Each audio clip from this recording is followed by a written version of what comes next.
जय हिंद साथियों, आप सभी का स्वागत करता हूं आप सभी के अपने चैनल टारगेट सिलेक्शन में। साथियों, आरपीएफ कांस्टेबल का आपका जो एग्जाम साथियों प्रारंभ है 2 मार्च से। इस एग्जाम को अगर आप साथियों वाकई में क्रैक करना चाहते हैं तो आज की ये वीडियो आपके लिए एक सुनहरा अवसर होगी। यानी कि इस वीडियो में साथियों ऐसे 100 क्वेश्चंस देखेंगे टॉप लेवल के, जो डिक्टो जो डायरेक्ट आपको अपनी परीक्षा में साथियों देखने को मिलेंगे। इसलिए सीट बेल्ट बांध लीजिए, और अगर आप साथियों इस वीडियो के महायुद्ध में उतर गए हैं तो इस युद्ध को साथियों जीत कर वापस जाइएगा।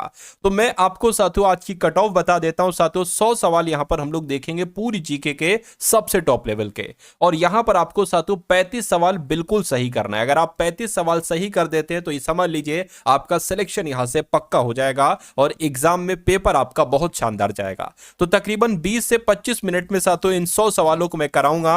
अपने आप को टेस्ट कीजिएगा, अपनी तैयारी को साथियों आकिएगा। पहला सवाल आपकी स्क्रीन पर करके, शीत रखती है प्राणी कौन कौन से होते हैं? तो मछली शीत रखती है प्राणी है, छिपकली भी शीत रखती है प्राणी है, मेंढक भी शीत रखती है प्राणी है। इसलिए सवाल का जवाब आपका ऑप्शन नंबर डी हो जाएगा। अगला देखिए, कह रहे कि जीन शब्द का नामकरण किसके द्वारा किया गया था? तो इनका नाम आपको मालूम होना चाहिए साथियों, डब्ल्यू.एल. जॉनसन। डब्ल्यू.एल. जॉनसन के द्वारा ही साथियों जीन शब्द का नामकरण किया गया था। अगला सवाल कह रहे कि जो एहोल अभिलेख है इसका संबंध किससे है? तो एहोल अभिलेख का संबंध किससे है साथियों? पुलकेशिन द्वितीय से है, यह भी आपको याद रखना है। अगला सवाल कह रहे कि ईरान की संसद का नाम क्या है? तो अगर ईरान की संसद आपसे पूछे ना एग्जाम में तो मजलिस आपको बता देना। क्या ईरान की संसद क्या है साथियों? मजलिस है। अगला सवाल कह रहे कि पूर्वी तिमोर किस महादेश में है? तो ये तो एशिया महादेश में है पूर्वी तिमोर। उसके बाद देखिए, उच्च न्यायालय के मुख्य न्यायाधीश की नियुक्ति किसके द्वारा की जाती है? बताइए। प्रधानमंत्री के द्वारा नहीं, राष्ट्रपति के द्वारा। बिल्कुल सही, यानी कि हाई कोर्ट के मुख्य न्यायाधीश की नियुक्ति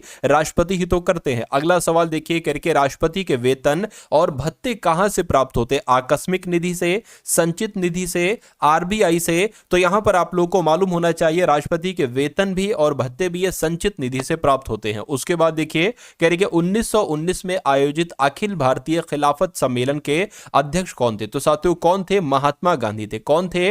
1919 में आयोजित अखिल भारतीय खिलाफत सम्मेलन की अध्यक्षता महात्मा गांधी जी ने ही की थी। उसके बाद देखिए करके, चूना पत्थर का कायांतरित रूप है। तो चूना पत्थर का कायांतरित रूप जो है ना साथियों, ये संगमरमर है। क्या है साथियों? संगमरमर है। अगला सवाल करके, विश्व में प्रथम रेल लाइन की नींव कहां रखी गई थी? तो साथियों कहां रखी गई थी? तो इंग्लैंड में रखी गई थी। यानी कि विश्व में प्रथम रेल लाइन की नींव इंग्लैंड में रखी गई थी। उसके बाद देखिए अगला सवाल है, यानी कि दाब का मात्रक क्या होता है? तो साथियों दाब का मात्रक न्यूटन, जूल, वॉट, पास्कल, मैं कहूंगा पास्कल होता है साथियों दाब का मात्रक। उसके बाद देखिए कह रहे कि धुआंधार झरना ये किस नदी के किनारे पर है? तो धुआंधार झरने की अगर बात करें साथियों, नर्मदा नदी के किनारे पर है। क्या साथियों? नर्मदा नदी के किनारे पर धुआंधार झरना है। अगला सवाल कह रहे कि कूका आंदोलन कहां शुरू हुआ था? तो कूका आंदोलन साथियों कहां शुरू हुआ था? पंजाब में शुरू हुआ था। कहां शुरू हुआ था कूका आंदोलन? पंजाब में शुरू हुआ था। उसके बाद देखिए, मुगल सम्राट में अनपढ़ कौन था? यानी कि जितने भी मुगल सम्राट हुए हैं उसमें अनपढ़ की अगर बात करें तो आ से अनपढ़, आ से अकबर। यानी कि आंसर आपका ऑप्शन नंबर बी हो जाएगा। उसके बाद देखिए, भरतपुर पक्षी अभ्यारण्य ये किस राज्य में स्थित है? तो अगर आपका जवाब साथियों राजस्थान है तो मैं कहूंगा बिल्कुल सही है। राजस्थान के भरतपुर में ही भरतपुर पक्षी अभ्यारण्य है। आंसर अगर आपका ऑप्शन नंबर डी है तो मैं कहूंगा बिल्कुल करेक्ट है। साथियों देखिए, आपका जो एग्जाम है आरपीएफ कांस्टेबल का, अगर आप इस एग्जाम को साथियों 100% पास करना चाहते हैं, पास करना ही करना चाहते हैं। देखिए, एक तो ये होता है कि आपको पास करना है, एक ये होता है कि आपको पास करना ही करना है हर हालत में। तो मैंने आपके लिए साथियों 3 पीडीएफ तैयार करवाई है एग्जाम से जस्ट पहले पहले। इन पीडीएफ को अगर आप पढ़ लेते हैं तो मेरा मानना है 60% पेपर आपको यहां से देखने को मिलेगा। क्यों? क्योंकि पूरी रणनीति से मैंने ये पीडीएफ साथियों तैयार करवाई। देखिए, आपका जो 2019 में पेपर हुआ था आरपीएफ कांस्टेबल का ना, उसमें जितनी शिफ्ट थी उन सभी शिफ्ट का सॉल्यूशन आपको दिया जाएगा पहली पीडीएफ में। मेरा मानना है कि अगर आप इस पीडीएफ को पढ़ लेते हैं तो आपका 40% कंटेंट यहां से आपकी शिफ्ट में फंसेगा। उसके अलावा साथियों, जैसा आपका पेपर आने वाला है ना 2025 में आरपीएफ कांस्टेबल का, वैसे 10 पेपर के सॉल्यूशन आपको दिए जा रहे। 120 क्वेश्चन के 10 पेपर के सॉल्यूशन आपको दिए जा रहे। यहां से तकरीबन आपका 20% साथियों कंटेंट स्टूडेंट फंसेगा। उसके अलावा लोगों को जीके में दिक्कत है, तो जीके को स्ट्रांग करने के लिए, उसमें स्कोर ज्यादा करने के लिए आपको करंट अफेयर पर पकड़ बनानी होगी। तो करंट अफेयर की पीडीएफ आपको साथियों दी जाएगी, ठीक है ना। तो करंट अफेयर की पीडीएफ भी यहां पर आपको मिल जाएगी। तो कुल मिला कि ये तीनों पीडीएफ आपको सिर्फ और सिर्फ 45 रुपए में दी जा रही है। 45 रुपए कोई बहुत बड़ी रकम नहीं है, 1 मिनट में आप खर्च कर देते होगे। लेकिन अगर इन 45 मिनट के जरिए, 45 रुपए के जरिए से आपका सिलेक्शन हो जाता है, तो इससे अच्छी बात साथियों कुछ नहीं हो सकती। तो आप साथियों इस पीडीएफ को जरूर ले लीजिएगा। डिस्क्रिप्शन में लिंक है आरपीएफ कांस्टेबल पीडीएफ, उस लिंक पर आप क्लिक करेंगे तो आप हमारे व्हाट्सएप पर आ जाएंगे। वहां पर आपको एक क्यूआर कोड दिया जाएगा, उस क्यूआर कोड में 45 का पेमेंट करेंगे और स्क्रीनशॉट भेजेंगे तो ये पीडीएफ आपको साथियों वहीं पर भेज दी जाएगी। चलिए बात करते हैं, भारतीय राष्ट्रीय कांग्रेस के प्रथम मुस्लिम अध्यक्ष कौन थे? तो बदरुद्दीन तैयब जी भारतीय राष्ट्रीय कांग्रेस के प्रथम मुस्लिम अध्यक्ष थे। अगला सवाल है करके राज्यपाल को उनके पद की शपथ कौन दिलाते हैं? तो राज्यपाल को उनके पद की शपथ साथियों उच्च न्यायालय के मुख्य न्यायाधीश दिलाते हैं। आंसर आपका ऑप्शन नंबर ए हो जाएगा। अगला देखिए, कहा जा रहा है कि रोरिंग फोर्टीज है, तो ये पश्चिमी हवाएं हैं। क्या है साथियों? ये पश्चिमी हवाएं हैं। आंसर आपका ऑप्शन नंबर बी होगा।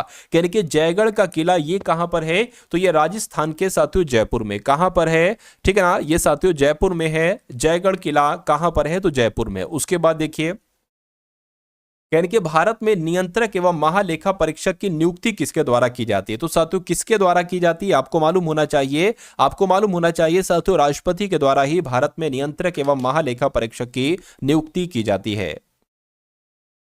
उसके बाद देखिए, कह रहे कि ध्यानचंद नाम किस खेल से संबंधित है? तो ये तो साथियों हॉकी से, मेजर ध्यानचंद की अगर बात करें तो इनको हॉकी का जादूगर कहा जाता है। तो ध्यानचंद नाम साथियों किस खेल से संबंधित है? तो हॉकी से संबंधित है। अगला देखिए, कह रहे कि अंतरिक्ष में कदम रखने वाले पहले व्यक्ति का नाम क्या था?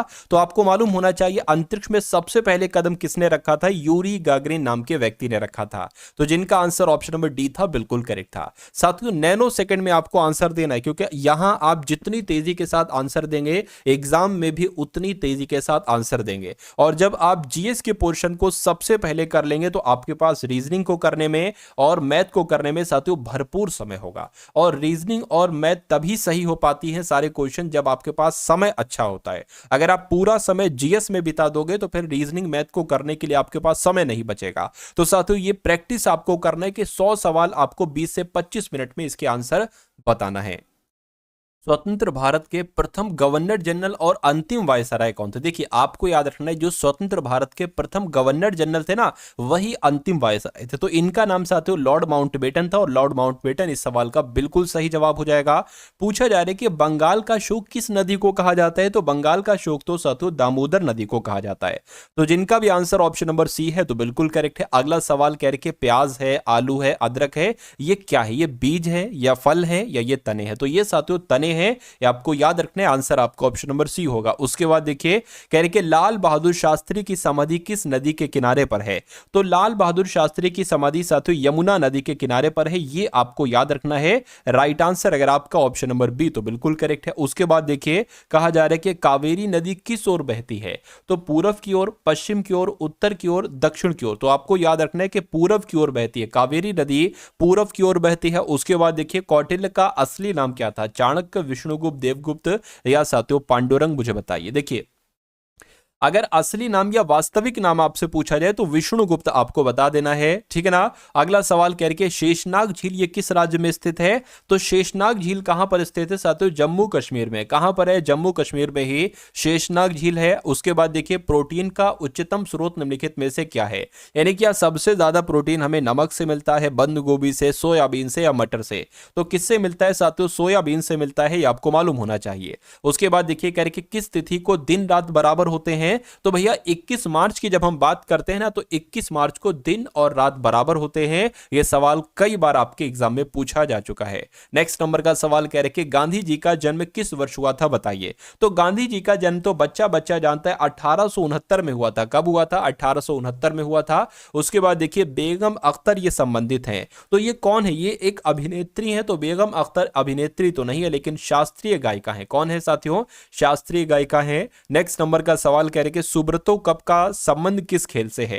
यानी कि किस खेल में जीतने पर सुब्रतो कप दिया जाता है? तो मैं कहूंगा फुटबॉल के खेल में जीतने पर सुब्रतो कप दिया जाता है। अगला सवाल कह रहे कि भारतीय पेट्रोलियम संस्थान ये कहां पर स्थित है? तो भारतीय पेट्रोलियम संस्थान कहां पर स्थित है साथियों? देहरादून में स्थित है। कहां पर स्थित है साथियों, देहरादून में स्थित है। उसके बाद देखिए कह रहे कि भारत का राष्ट्रीय वृक्ष कौन सा है, तो भारत का राष्ट्रीय वृक्ष कौन सा है साथियों, बरगद ही भारत का राष्ट्रीय वृक्ष है। आंसर आपका ऑप्शन नंबर सी होगा। साथियों आपको अपना टारगेट याद है ना, आपको साथियों 100 सवालों में से 35 क्वेश्चन 35 सवाल बिल्कुल सही करना है। कोशिश करिएगा कि इससे ज्यादा स्कोर हो, इससे कम स्कोर नहीं होना चाहिए, ठीक है ना। चलिए, तो 7 पहाड़ियों का शहर किसे कहा जाता है भाई साहब, रोम की अगर बात करते हैं तो रोम को ही 7 पहाड़ियों का शहर कहा जाता है। लाल बहादुर के समाधि स्थल को किस नाम से जाना जाता है, तो किस नाम से जाना जाता है साथियों, विजय घाट के नाम से जाना जाता है लाल बहादुर के समाधि स्थल को। उसके बाद देखिए कह रहे कि बनारस हिंदू विश्वविद्यालय की स्थापना किसने की थी, तो बनारस हिंदू विश्वविद्यालय की स्थापना खान अब्दुल गफ्फार खान ने की थी, नहीं मदन मोहन मालवीय ने की थी। बिल्कुल सही साथियों, इस सवाल का जवाब आपका ऑप्शन नंबर बी होगा और ये क्वेश्चन इंपॉर्टेंट है, इसको साथियों स्टार लगाकर अपने मनोमस्तिष्क में स्टोर आप लोग कर लीजिए। उसके बाद देखिए कह रहे कि उत्तरी गोलार्ध में सबसे लंबा दिन किस तिथि को होता है, तो मैं कहूंगा 21 जून की अगर हम बात करते हैं तो उत्तरी गोलार्ध में सबसे लंबा दिन 21 जून को ही होता है। गगन नारंग ये किस खेल से संबंधित हैं, तो गगन नारंग तो साथियों निशानेबाज हैं। कौन है, निशानेबाज हैं, निशानेबाजी करते हैं। उसके बाद कह रहे कि विश्व की सबसे ऊंची इमारत कौन सी है, एफिल टावर या पेट्रोनस टावर या सीयर्स टावर या बुर्ज खलीफा, तो आपका सही जवाब अगर ऑप्शन नंबर डी है तो बिल्कुल करेक्ट है, क्योंकि विश्व की सबसे ऊंची इमारत बुर्ज खलीफा ही है। नेक्स्ट नंबर का सवाल है कह कि कैल्शियम की परमाणु संख्या कितनी होती है, बताइए 11, 18, 19 या साथियों 20। आपको मालूम होना चाहिए कैल्शियम की परमाणु संख्या 20 होती है। अगला सवाल कह के भाभा परमाणु केंद्र ये कहां पर स्थित है, मुंबई में, दिल्ली में, कोलकाता में या चेन्नई में, तो आपका जवाब साथियों ऑप्शन नंबर ए होना चाहिए, क्योंकि भाभा परमाणु केंद्र ये मुंबई में ही तो स्थित है। उसके बाद देखिए यानी कि अभिज्ञान शकुंतलम ये क्या है, ये एक पुस्तक है। इस पुस्तक के रचयिता कौन है, तो साथियों कालिदास इस पुस्तक के रचयिता हैं, ये आपको याद रखना है। अगला सवाल करके जय जवान जय किसान, क्या जय जवान जय किसान का नारा किसके द्वारा दिया गया था, बताइए लाल बहादुर शास्त्री, बाल गंगाधर तिलक, अटल बिहारी वाजपेयी या महात्मा गांधी, तो आपको याद रखना है कि लाल बहादुर शास्त्री के द्वारा ही जय जवान जय किसान का नारा दिया गया था। मदर टेरेसा का जन्म हुआ था, तो मदर टेरेसा का जन्म कहां पर हुआ था साथियों, अल्बानिया में मदर टेरेसा का जन्म हुआ था। यह भी आपसे पूछा जा सकता है। हवा में ध्वनि तरंगे होती हैं, तो हवा में ध्वनि तरंगे अनुदैर्ध्य होती हैं या अनुप्रस्थ होती हैं, तो मैं कहूंगा अनुदैर्ध्य होती हैं। उसके बाद देखिए करके प्रसिद्ध करीबा बांध ये किस नदी पर स्थित है, तो प्रसिद्ध करीबा बांध साथियों ये जाम्बेजी नदी पर स्थित है। क्या जाम्बेजी नदी पर ही करीबा बांध स्थित है, ये भी इंपॉर्टेंट क्वेश्चन है। यानी कि भारत में केसर का सबसे बड़ा उत्पादक राज्य कौन सा है, तो भारत में केसर का उत्पादन साथियों जम्मू कश्मीर में किया जाता है। राइट आंसर आपका जो जाना चाहिए वो ऑप्शन नंबर ए के साथ जाना चाहिए। अगला सवाल करके जर्मनी और पोलैंड के बीच की सीमा रेखा को क्या कहा जाता है, तो इसका नाम क्या है साथियों, सीज फ्राइड रेखा, नहीं हिंडनबर्ग रेखा, तो बिल्कुल सही, यानी कि जर्मनी और पोलैंड के बीच की सीमा रेखा को हिंडनबर्ग रेखा कहा जाता है। उसके बाद देखिए करके पुरा पाषाण काल की सबसे बड़ी उपलब्धि क्या रही थी, तो आग का आविष्कार पुरा पाषाण काल की सबसे बड़ी उपलब्धि थी, या चक्के का प्रयोग करना, या चाक का प्रयोग करना, या धातु का प्रयोग करना, तो मैं कहूंगा आग का आविष्कार जो किया गया था वो पुरा पाषाण काल में किया गया था और यह पुरा पाषाण काल की सबसे बड़ी उपलब्धि थी। उसके बाद देखिए वायुमंडल में नाइट्रोजन कितने प्रतिशत होती है, बताइए। तो अगर बात करते हैं यहां पर 78% आपका जवाब है, तो मैं कहूंगा बिल्कुल सही आपका जवाब है। डायनेमो का सिद्धांत ये किस नियम पर आधारित है, तो ये साथियों फैराडे के नियम पर आधारित है और ये क्वेश्चन साथियों इंपॉर्टेंट है, आप लोग कहीं पर नोट डाउन कर लेंगे। तो डायनेमो का सिद्धांत साथियों किस नियम पर आधारित है, फैराडे के नियम पर आधारित है। अलीगढ़ आंदोलन की शुरुआत किसने की थी, तो अलीगढ़ आंदोलन की शुरुआत किसने की थी, मोहम्मद अली जिन्ना ने नहीं, मोहम्मद इकबाल ने नहीं, सर सैयद अहमद खान के द्वारा ही साथियों अलीगढ़ आंदोलन की शुरुआत की गई थी। उसके बाद देखिए करके दिलवाड़ा का जो जैन मंदिर है ना, ये किस शैली का उदाहरण है, तो ये साथियों किस शैली का उदाहरण है, ये नागर शैली का उदाहरण। क्या साथियों, जो दिलवाड़ा का जैन मंदिर है ये नागर शैली का उदाहरण है, ये आपको यहां पर याद रखना है। उसके बाद देखिए कह रहे कि किस नवाब ने अपनी राजधानी मुर्शिदाबाद से मुंगेर स्थानांतरित की थी, तो भैया इनका नाम मीर कासिम था और मीर कासिम ने अपनी राजधानी मुर्शिदाबाद से मुंगेर स्थानांतरित की थी। ये बात आप लोग याद रखें क्योंकि ये सवाल आपके एग्जाम में पूछा जाता है। कहने के दमन और दीव को कौन सी खाड़ी अलग करती है, तो कच्छ की खाड़ी, खंबात की खाड़ी, बंगाल की खाड़ी। मैं कहूंगा खंबात की खाड़ी जो है ना ये दमन और दीव को साथियों अलग करती है। राइट आंसर आपका ऑप्शन नंबर बी हो जाएगा। उसके बाद देखिए यानी कि द वेल्थ ऑफ नेशन, ये रचना ये किसकी रचना है? माल्थस की है, पिग की है, एडम स्मिथ की है या अरस्तु की है? तो ये साथियों एडम स्मिथ की है। यानी कि द वेल्थ ऑफ नेशन पुस्तक किसकी है? तो ये एडम स्मिथ की है, ये आपको याद रखना है। नेक्स्ट नंबर का सवाल है, कह रहे कि पृथ्वी की भूपर्पटी पर सर्वाधिक उपलब्ध उपधातु कौन सी है? यानी कि जो पृथ्वी की भूपर्पटी है इस पर सबसे ज्यादा मात्रा में कौन सी उपधातु मौजूद है? तो मैं कहूंगा सिलिकॉन मौजूद है। कौन सी साथियों? सिलिकॉन मौजूद है। तो सिलिकॉन आपका यहां पर बिल्कुल सही जवाब हो जाएगा। अगला सवाल आपकी स्क्रीन पर है, यानी कि वाल्मीकि ने रामायण की रचना किस भाषा में की थी, मुझे बताइए। साथियों देखिए, आपके पास अब समय बहुत कम है, ठीक है ना, आपके पास समय साथियों कम है, तो आपको स्ट्रेटजी के साथ चलना होगा। अब देखिए, रीजनिंग की अगर बात करें, मैथ की अगर बात करें, तो ये तो सभी लोग कर लेंगे भाई। रीजनिंग भी नॉर्मल लेवल की आएगी, मैथ भी नॉर्मल लेवल की आएगी, लेकिन जो जीके में बाजी मारेगा, जो जीके में बाजी मारेगा साथियों, उसके एक तरीके से पूरा पक्का पक्का चांस हो जाएगा सिलेक्शन का। क्योंकि मैथ भी नॉर्मल आएगी, लगभग मॉडरेट और मॉडरेट टू हार्ड साथियों, क्या मॉडरेट लेवल की आपकी मैथ भी आएगी। जीके आपको साथियों अच्छे से तैयार करना है। तो आपको मैं क्या करता हूं साथियों, ये जो हमारा चैनल है, आप लोग इस चैनल को एक बार सब्सक्राइब कर लीजिए, और जब तक आपका साथियों एग्जाम नहीं हो जाता, आप लोग साथियों इससे पढ़ते रहिए, ठीक है ना। चैनल पर नए हैं तो चैनल को सब्सक्राइब कर दीजिए, वीडियो पर अगर नए हैं तो वीडियो को भी साथियों लाइक कर दीजिए आप लोग, ठीक है ना। चलिए अब बात करते हैं, वाल्मीकि ने रामायण की रचना किस भाषा में की थी? तो आपको मालूम होना चाहिए संस्कृत भाषा में की थी। राइट आंसर आपका ऑप्शन नंबर सी हो जाएगा। अगला सवाल देखिए, कह रहे कि सती प्रथा का उन्मूलन किस ब्रिटिश शासक के कार्यकाल में हुआ था? तो लॉर्ड विलियम बेंटिक की अगर हम बात करते हैं, तो सती प्रथा का उन्मूलन किस, देखिए उन्मूलन का मतलब कहीं ना कहीं होता है रोक, यानी कि सती प्रथा पर जो रोक लगाई गई थी, यह विलियम बेंटिक के कार्यकाल में लगाई गई थी। अगला सवाल कह रहे कि भारत के प्रथम उप प्रधानमंत्री कौन थे, मुझे बताइए। तो सरदार वल्लभ भाई पटेल की अगर हम बात करते हैं, तो यही तो भारत के पहले उप प्रधानमंत्री थे। कौन उप प्रधानमंत्री कौन थे पहले भारत के? तो सरदार वल्लभ भाई पटेल थे। सिकंदर ने भारत पर आक्रमण किया था, बिल्कुल किया था, लेकिन कब किया था? तो 323 ईसा पूर्व में नहीं, 326 ईसा पूर्व में, बिल्कुल साथियों सिकंदर ने भारत पर आक्रमण जो किया था वो 326 ईसा पूर्व में ही किया था। अगला सवाल कह रहे कि सिकंदर, ये तो रिपीट हो गया। उसके बाद देखिए, स्विट्जरलैंड का राष्ट्रीय विधानमंडल क्या कहलाया जाता है? तो इसको साथियों पता क्या कहा जाता है? इसको फेडरल असेंबली कहा जाता है। क्या? जो स्विट्जरलैंड का राष्ट्रीय विधानमंडल है, इसको फेडरल असेंबली के नाम से जाना जाता है। उसके बाद देखिए, कह रहे कि सिखों के प्रथम गुरु का नाम क्या था? तो भैया सिखों के प्रथम गुरु का नाम क्या था, बताइए। गुरु गोविंद सिंह, गुरु नानक देव, गुरु अर्जुन देव या गुरु तेग बहादुर? तो मैं कहूंगा गुरु नानक देव, ये आपके सवाल का बिल्कुल सही जवाब हो जाएगा। यानी कि सिखों के प्रथम गुरु गुरु नानक देव थे। एंजाइम की संरचना किससे होती है, बताइए। तो एंजाइम की संरचना साथियों अमीनो अम्ल से होती है। किससे होती है साथियों? अमीनो अम्ल से ही एंजाइम की संरचना होती है। इलाहाबाद के स्तंभ लेख को किसने लिखा था? तो इलाहाबाद के स्तंभ लेख को समुद्रगुप्त ने तो नहीं लिखा था, लेकिन हरिशेन ने लिखा था। किसने लिखा था साथियों? हरिशेन ने लिखा था। कह रहे कि शक संवत के अनुसार अंतिम महीना कौन सा है, बताइए। तो शक संवत के अनुसार साथियों अंतिम महीना कौन सा है? फाल्गुन का महीना अंतिम महीना है शक संवत के अनुसार, यह बात आपको याद रखना है। अगला सवाल कह रहे भारत के प्रथम दलित मुख्य न्यायाधीश कौन थे, मुझे बताइए। चलिए साथियों देखिए, यहां पर अगर हम लोग बात करें, एक बात मैं आपको बता देता हूं। अगर आप देखिए, अगर आप साथियों आरपीएफ कांस्टेबल के, क्या आरपीएफ कांस्टेबल के साथियों आप तकरीबन 100 मॉक टेस्ट देना चाहते हैं। जैसे कि मान लीजिए आपका एग्जाम ऑनलाइन होगा, तो जैसे एग्जाम में जैसे कि आपके सामने लैपटॉप होगा, वैसे आप फोन पे दे सकते हैं, ठीक है। और आप उसके बाद आपको पता चल जाएगा कि भाई जीएस में आपने कितने क्वेश्चन सही किए, कितने क्वेश्चन गलत किए, मैथ में कितने सही किए, रीजनिंग में कितने सही किए। तो आपको तकरीबन 100 मॉक टेस्ट मिल जाएंगे। और आरपीएफ की जो देखिए 2000 एक तरीके से 2019 में जो पेपर हुए थे, उन सभी शिफ्ट का आपको सोल्यूशन मिल जाएगा, उन सभी शिफ्ट का सोल्यूशन मिल जाएगा।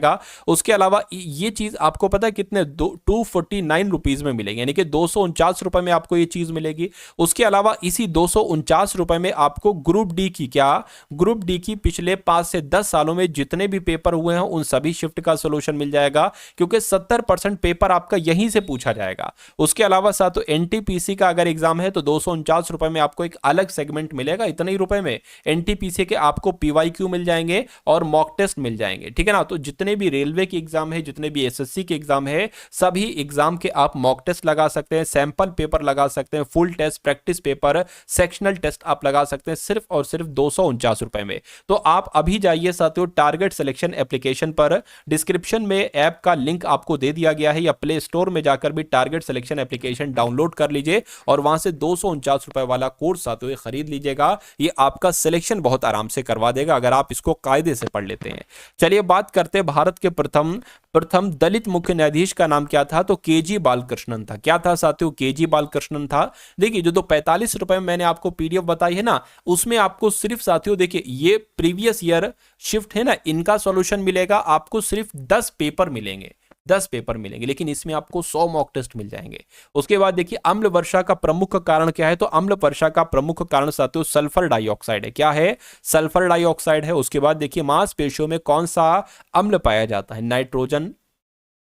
मांसपेशियों में साथियों कौन सा अम्ल पाया जाता है, ये आपसे कुल मिला के पूछा जा रहा है। तो इलेक्ट्रिक अम्ल नहीं, मायोसिन अम्ल साथियों बिल्कुल। मांसपेशियों में तो कौन सा अम्ल पाया जाता है, मायोसिन अम्ल पाया जाता है, ये आपको याद रखना है। उसके बाद देखिए कह रहे रैयतवाड़ी बंदोबस्त किसके साथ की गई थी, अंग्रेजों के साथ, नवाबों के साथ, जमींदारों के साथ, किसानों के साथ। तो मैं कहूंगा रैयतवाड़ी बंदोबस्त तो किसानों के साथ ही की गई थी। तंबाकू की उत्पत्ति कौन सा स्थान है, यानी कि तंबाकू की उत्पत्ति कहां पर हुई थी, दक्षिण अमेरिका में, भारत में नहीं साथियों, मैक्सिको में तंबाकू की उत्पत्ति हुई थी। ये आप सभी लोगों को यहां पर मालूम होना चाहिए। कह कि राग भैरवी किस समय गाया जाने वाला राग है, तो राग भैरवी तो भैया प्रातः काल में गाया जाता है। क्या, प्रातः काल में साथियों गाया जाता है राग भैरवी, ये भी आप लोग यहां पर याद रखेंगे। उसके बाद देखिए अगला सवाल, कहा जा रहा है कि वायुमंडल में कार्बन डाइऑक्साइड की मात्रा कितनी होती है, बताइए। चलिए तो आपका साथियों राइट आंसर यहां पर क्या हो जाएगा, तो अगर आपका जवाब साथियों यहां पर है ऑप्शन नंबर बी, यानी कि 0.03%, तो वायुमंडल में कार्बन डाइऑक्साइड की मात्रा 0.03% ही पाई जाती है। भूदान आंदोलन के प्रणेता कौन थे साथियों, तो विनोबा भावे की अगर बात करते हैं तो विनोबा भावे ही साथियों भूदान आंदोलन के प्रणेता थे। अगले नंबर का सवाल कह रहे कि रामकृष्ण मिशन की स्थापना किसने की थी, बताइए। तो रामकृष्ण मिशन की स्थापना साथियों स्वामी विवेकानंद जी के द्वारा की गई थी। किसके द्वारा, स्वामी विवेकानंद जी के द्वारा रामकृष्ण मिशन की स्थापना की गई थी। अगले नंबर का सवाल है कह रहे कि अंग्रेजों का भारत में सबसे अधिक विस्तार किसके शासनकाल में हुआ था, तो किसके शासनकाल में हुआ था साथियों, लॉर्ड वेलेजली के, लॉर्ड ऑकलैंड के, लॉर्ड डलहौजी के, या लॉर्ड कैनिंग के। तो आपको याद रखना है कि अंग्रेजों का सबसे अधिक विस्तार लॉर्ड डलहौजी के साथियों शासनकाल में हुआ था। राइट आंसर आपका ऑप्शन नंबर सी होगा। अगला सवाल है यानी कि पानीपत का प्रथम युद्ध कब हुआ था, 1526 में, 1529 में, 1560 में, या 1571 में। तो आपको ये याद रखना है कि पानीपत का प्रथम युद्ध साथियों 1526 में ही हुआ था। यानी कि दिल्ली का अंतिम हिंदू शासक कौन था, तो पृथ्वीराज चौहान था, नहीं। हर्षवर्धन था, नहीं। हेमचंद्र विक्रमादित्य था, बिल्कुल। यानी कि दिल्ली का अंतिम हिंदू शासक कौन था साथियों, हेमचंद्र विक्रमादित्य ही था। अगला सवाल कह रहे कि अली अकबर खान का संबंध किससे है, तो ये तो साथियों सरोद वादक है। कौन है अली अकबर खान, ये सरोद वादक हैं, सरोद से इनका संबंध है, ये सरोद बजाया करते हैं। उसके बाद देखिए अगला सवाल कह रहे शांता की एसआई इकाई क्या है, मुझे बताइए। फटाफट आंसर आप लोग यहां पर बता दीजिए। तो शांता की एसआई इकाई साथियों पॉइज है। क्या है शांता की एसआई इकाई, पॉइज है। उसके बाद देखिए संयुक्त राष्ट्र संघ द्वारा अंतरराष्ट्रीय महिला वर्ष किस वर्ष घोषित किया गया, तो 1975 आपका सही जवाब हो जाएगा, क्योंकि संयुक्त राष्ट्र संघ द्वारा अंतरराष्ट्रीय महिला वर्ष 1975 को ही घोषित किया गया था। अगला देखिए यानी कि किस अनुच्छेद के तहत राज्य सरकार को ग्राम पंचायत के संगठन का निर्देश है, तो मैं कहूंगा अनुच्छेद 40 यहां पर आपका बिल्कुल सही जवाब हो जाएगा, क्योंकि राज्य सरकार को ग्राम पंचायत के संगठन का निर्देश दिया गया है अनुच्छेद 40 के तहत। उसके बाद देखिए भारतीय सैनिकों को किस उपनाम से जाना जाता है, तो भारतीय सैनिकों को साथियों जवान कहा जाता है। क्या कहा जाता है, भारत के सैनिकों को जवान कहा जाता है। राइट आंसर आपका सी होगा। उसके बाद देखिए कह रहे कि भौतिक शास्त्र क्षेत्र में, भौतिक शास्त्र के क्षेत्र में प्रथम नोबेल पुरस्कार साथियों किसे दिया गया था, तो साथियों विल्हेम कॉनराड रॉन्टगन जो जर्मनी से थे, इनको दिया गया था। रॉन्टगन भी कहीं कहीं पर लिखा आपने देखा होगा, रॉन्टगन लिखा हुआ है तब भी आपको लगा देना है। अगला सवाल कह रहे कि नेशनल रिमोट सेंसिंग एजेंसी ये कहां पर स्थित है, बताइए। नई दिल्ली में, बेंगलुरु में, हैदराबाद में या अहमदाबाद में। तो आपको याद रखना है कि नेशनल रिमोट सेंसिंग एजेंसी कहां पर स्थित है, हैदराबाद में स्थित है। आंसर आपका ऑप्शन नंबर सी हो जाएगा। नेक्स्ट नंबर का सवाल कह रहे कि वॉल स्ट्रीट ये किस देश में है, बताइए। तो वॉल स्ट्रीट क्या अमेरिका में है या फ्रांस में है या जर्मनी में है या इटली में है। तो आपको याद रखना है कि अमेरिका में ही साथियों क्या है, वॉल स्ट्रीट है। उसके बाद देखिए कह रहे कि संघ लोकसभा आयोग के सदस्यों के द्वारा नियुक्त किए जाते हैं, यानी कि किसके द्वारा नियुक्त किए जाते हैं। देखिए मैं आपको कई बार बता चुका हूं, जो भी केंद्र लेवल पर अधिकारी हैं उनकी नियुक्ति राष्ट्रपति साहब करते हैं, और जो राज्य लेवल पर अधिकारी हैं उनकी नियुक्ति साथियों राज्यपाल करते हैं। तो ये तो भैया संघ लोकसभा आयोग की बात चल रही है। तो संघ लोकसभा आयोग यानी कि केंद्र लेवल के अधिकारी हैं, तो इनकी नियुक्ति कौन करेंगे, राष्ट्रपति साहब ही करेंगे। उसके बाद देखिए कह रहे कि नेपाली सैनिक को किस अन्य नाम से जाना जाता है। तो अभी तो मैंने आपको बताया था। अच्छा, नेपाली सैनिक, भारतीय सैनिक अगर पूछा जाए तो जवान आपको बता देना, लेकिन नेपाली सैनिक अगर पूछा जाए तो गोरखा आपको बताना है। यानी कि नेपाली सैनिक को साथियों गोरखा नाम से भी जाना जाता है। यानी कि rail coach factory Kapurthala Bharat के किस राज्य में स्थित है, मुझे बताइए। तो ये साथियों पंजाब में स्थित है। कहां पर स्थित है, पंजाब में स्थित है। यानी कि विषैली छिपकली है। तो इनमें से कौन सी विषैली छिपकली है, वेरेनस या कैमिलियन या हीलोडर्मा। तो मैं कहूंगा हीलोडर्मा जो छिपकली है ना, ये विषैली छिपकली है। उसके बाद देखिए कह रहे कि समुद्री सर्प को क्या कहा जाता है, बताइए। तो समुद्री सर्प को साथियों डेविल फिश कहा जाता है। क्या कहा जाता है, आपको याद रखना है साथियों, समुद्री सांप को डेविल फिश कहा जाता है। मेंढक में फर्टिलाइजेशन की प्रवृत्ति होती है, बाह होती है, या बाह और आंतरिक दोनों तरीके से होती है, या ये दोनों। तो मैं कहूंगा कि बाह तरीके से होती है मेंढक में फर्टिलाइजेशन की प्रवृत्ति। उसके बाद देखिए कह रहे कि अधिकांश कीट श्वसन कैसे करते हैं, त्वचा से, वातक तंत्र से, फेफड़ों से, या साथियों क्लोम से। तो यहां पर आपको याद रखना है कि अधिकांश कीट श्वसन कैसे करते हैं, वातक तंत्र से साथियों श्वसन करते हैं। तालाबों और कुओं में निम्नलिखित में से किस एक को छोड़ने से मच्छरों को नियंत्रित करने में मदद मिलती है। तो अगर साथियों यहां पर हम लोग बात करते हैं गैम्बुशिया की, अगर बात करें तो तालाबों और कुओं में अगर आप साथियों ये गैम्बुशिया छोड़ दोगे ना, मच्छरों को नियंत्रित हो जाएंगे, मच्छर नहीं आएंगे। फिर कुल मिला के किस रक्त नहीं होता, यानी कि किस में रक्त नहीं होता है किंतु श्वसन करता है। तो किसकी बात चल रही है साथियों, यहां पर हाइड्रा की बात चल रही है। हाइड्रिया में रक्त नहीं होता है, ब्लड नहीं होता है, लेकिन वो श्वसन करता है। श्वसन की क्रिया संपन्न होती है। तो श्वसन की क्रिया हरित लवकों में संपन्न होती है, नहीं। राइबोसोम में संपन्न होती है, नहीं। लाइसोसोम में संपन्न होती है, नहीं। माइटोकॉन्ड्रिया में संपन्न होती है। ये आपका साथियों बिल्कुल सही जवाब हो जाएगा भाई, बहुत बढ़िया, वेरी गुड क्लास। अगला सवाल और आज की इस वीडियो का साथियों अंतिम सवाल है। तो कितने आपने सवाल सही किए, जितने भी किए हों, 30, 40, 50, 60, 70, 80, 90 या पूरे 100 कर दिए हों, जितने भी किए हों, एक बार कमेंट सेक्शन में अपना स्कोर साथियों जरूर आप टाइप करेंगे, मैं उनको जरूर देखूंगा थोड़ी देर के बाद। ठीक है, तो मनुष्य के शरीर में मुख्य नाइट्रोजनीय अपशिष्ट कौन सा होता है, तो मैं कहूंगा यूरिया होता है। तो यूरिया आपका साथियों यहां पर बिल्कुल करेक्ट आंसर हो जाएगा भाई, बहुत बढ़िया, वेरी गुड क्लास। तो साथियों कैसी लगी आपको ये क्लास, एक बार कमेंट सेक्शन में जरूर बताइएगा। उसके अलावा अगर साथियों आप इस वीडियो पर नए हैं तो वीडियो को लाइक कर दीजिए, चैनल को सब्सक्राइब नहीं किया चैनल को सब्सक्राइब जरूर कर दीजिएगा। और उसके अलावा साथियों मैं आपको बता चुका हूं, अगर आप आरपीएफ कांस्टेबल की पीडीएफ अभी तक आपने नहीं ली है तो अंतिम समय में ये पीडीएफ तैयार की गई है। सिर्फ और सिर्फ 45 रुपए साथियों आपसे लिए जाएंगे और आपको एक ऐसी पीडीएफ दी जाएगी जिससे एग्जाम आपका वाकई में क्लियर हो जाएगा। तो डिस्क्रिप्शन में लिंक है, वहां से जाकर आप इस पीडीएफ को परचेज कर सकते हैं। आप हमारे टारगेट सिलेक्शन जो एप्लीकेशन है ना, उस एप्लीकेशन को डाउनलोड करके भी इस पीडीएफ को साथियों परचेस कर सकते हैं। ठीक है ना, तो इस वीडियो को अपने मित्रों के साथ अगर आप लोग शेयर कर देंगे तो मुझे बहुत अच्छा लगेगा। तो जो लोग भी साथियों जिनके पास व्हाट्सएप पर ग्रुप हैं जिसमें स्टडी वाले लोग हैं, आरपीएफ एग्जाम अगर आपके मित्र का है तो उन सभी लोगों को ये वीडियो साथियों आप लोग शेयर कर दीजिए। तो मिलते हैं हम सभी लोग आने वाली वीडियो में। जय हिंद साथियों।